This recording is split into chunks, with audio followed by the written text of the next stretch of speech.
Hindu ஆச்சார பிரகாரம் இங்க நடக்கிறது. இப்போ 60 டெட் பாடி இப்போ எரிச்சிருக்கிறது. என்னன்னா இங்க வேலை பண்றது எல்லாம் சேவா பாரதி தான் வேலை பண்றது.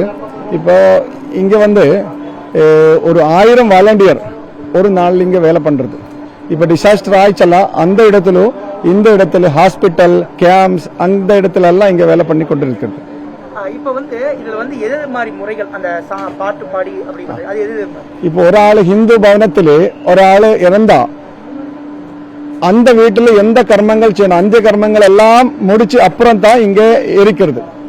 எரிஞ்ச அப்புறம் என்ன சிதாபஸ்மம் கூட இந்த பாட்டிக்கு இந்த ஃபேமிலிக்கு கொடுத்து கொண்டே இருக்கிறது. சார், அதாவது இங்க வந்து ஒன் டைம்ல எத்தனை பாடி வந்து எரிக்க முடியும்?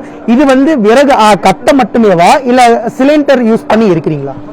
ഇങ്ങ സിലിണ്ടർ യൂസ് ചെയ്തുകൊണ്ടുള്ള ബോഡി ദഹിപ്പിക്കുന്ന കാര്യവും നടക്കുന്നുണ്ട്. വിറക് ഉപയോഗിച്ചുകൊണ്ടുള്ള ബോഡി ദഹിപ്പിക്കുന്ന കാര്യവും നടക്കുന്നുണ്ട്. ഒരേ സമയത്ത് 12 മൃതശരീരങ്ങൾ അടക്കം ചെയ്യുന്നതിനുള്ള സാഹചര്യമാണ് ഇവിടെ ഒരുക്കിയിട്ടുള്ളത്. ഏത് സമയത്ത് അത് നമുക്ക് 2 മണിക്കൂർ ഇടപെട്ടി 12 പേരെ നമുക്ക് ഒരു ദിവസത്തിൽ ഏറെക്കുറെ അത്രയും ആളുകളെ നമുക്ക് ഇവിടെ ദഹിപ്പിച്ച് കാര്യങ്ങൾ കർമ്മം ചെയ്യാനുള്ള സാഹചര്യമാണ് ദേശീയ സേവാഭാരതിയുടെ നേതൃത്വത്തിൽ ഇവിടെ ഒരുക്കിയിട്ടുള്ളത്. നമുക്ക് എത്ര ആളുകൾ ഇപ്പോൾ ഈ ഡിസാസ്റ്ററിൽ നമുക്ക് അറിയാം, മരണപ്പെട്ടിരിക്കുന്ന ആളുകളുടെ സംഖ്യ വളരെ കൂടുതലാണ്. 500-ലും അധികം ആളുകൾ 600-ഓളം ആളുകൾ മരണപ്പെട്ടിരിക്കുകയാണ്.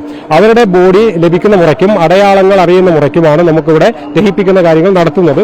അവർക്ക് ആവശ്യമായിട്ടുള്ള മുഴുവൻ സൗകര്യങ്ങളും അവരുടെ വീട്ടുകാരും അവരുടെ കുടുംബങ്ങളും വന്നു കഴിഞ്ഞാൽ അവർക്ക് ആചാരപ്രകാരം ചെയ്യുവാനുള്ള എല്ലാ വ്യവസ്ഥയും ദേശീയ ഭാരതിയോട് ഒരുക്കിയിട്ടുണ്ട്. ചിതാഭസ്മം കൊടുക്കാനുള്ള സംവിധാനം കൂടെ ഒരുക്കിയിട്ടുണ്ട്.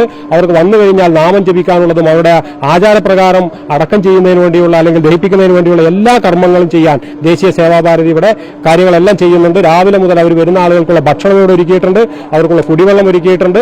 രാവിലെയും ഉച്ചയ്ക്കും രാത്രിയും വരുന്ന എല്ലാ ആളുകൾക്കും വേണ്ടുന്ന മുഴുവൻ സൗകര്യങ്ങളും ദേശീയ സേവാഭാരതി ഇവിടെ ചെയ്തുകൊണ്ടിരിക്കുകയാണ്. രാഷ്ട്രീയ സ്വയം സേവക സംഘത്തിന്റെ RSSന്റെ കീഴിൽ പ്രവർത്തിച്ചുകൊണ്ടിരിക്കുന്ന ദേശീയ സേവാഭാരതിയാണ് ഈ മുഴുവൻ കാര്യങ്ങളും ഏറ്റെടുത്ത് ഈ വയനാട് ജില്ലയിലെ ഈ ദുരിതബാധിതർക്ക് വേണ്ടിയിട്ടുള്ള സഹായം ചെയ്യുന്നത്.